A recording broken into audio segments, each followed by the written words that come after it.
it's the first two formidable opponents that they've had at home. They've been on neutral sites and on the road, so that record is not any idea of what the caliber of team that they are. I mean, they play really hard. They play defense.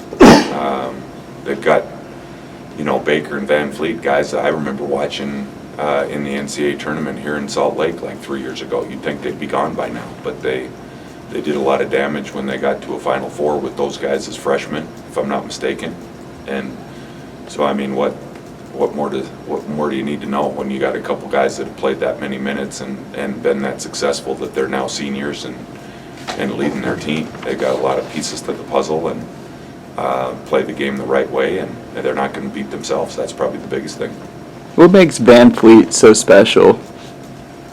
Probably a better question for his coach. But I mean, like when you're scheming against him and whatnot. Well, I mean, he's been injured a lot of this year. He's a great pick and roll, plays with a lot of poise.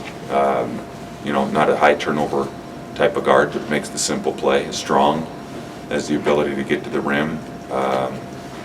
He's one of those guys that makes his teammates a heck of a lot better. I think that's the key to a good point guard, is somebody that enhances everybody else's qualities and they play to the strengths.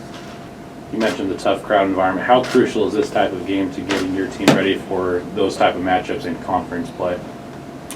Well, we're not playing Wichita State at this point to necessarily try to get better for conference. We're trying to figure out a way to beat Wichita State. And then I think what you do when you have that experience and it takes place is that you can lean on it. It's like, hey, okay, maybe there's not a place in the Pac-12 that's going to provide that kind of road environment, or certainly nothing's going to exceed it. And you can maybe lean back on that, and that's part of the process. But this was a game that we bit off a couple of years ago, knowing it was going to be an elite level team and in a home and home situation, and now we've got to go pay up our end of the bargain and go to their place, and we've got to be really good. That's what we've got to focus on more than anything.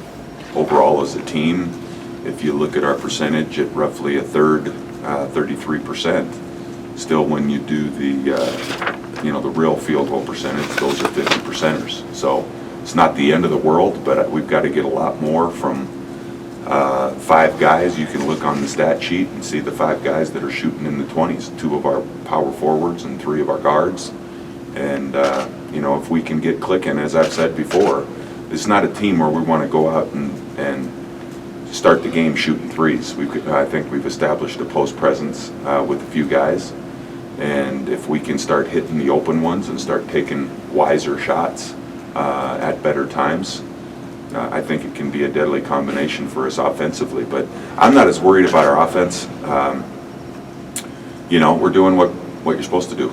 You shoot a bunch of them. You practice what you're not doing a good job of. And right now for us, I think we've got to really sharpen the saw when it comes to the defensive end and get some things worked out. This could be a favorable week for us, having 4 practices. We haven't had that kind of stretch before. So we've got to fix a few things that are broken from a defensive mindset. And I truly believe we've got some guys on our team that are probably thinking a lot more about offense than they should be. And my understanding of this karma, dharma, and my associations with the basketball is if your mind's not on the right things in terms of getting down and guarding somebody and having your priorities in place, then a lot of times the basketball jumps up and bites you in the butt, and you end up shooting 20%.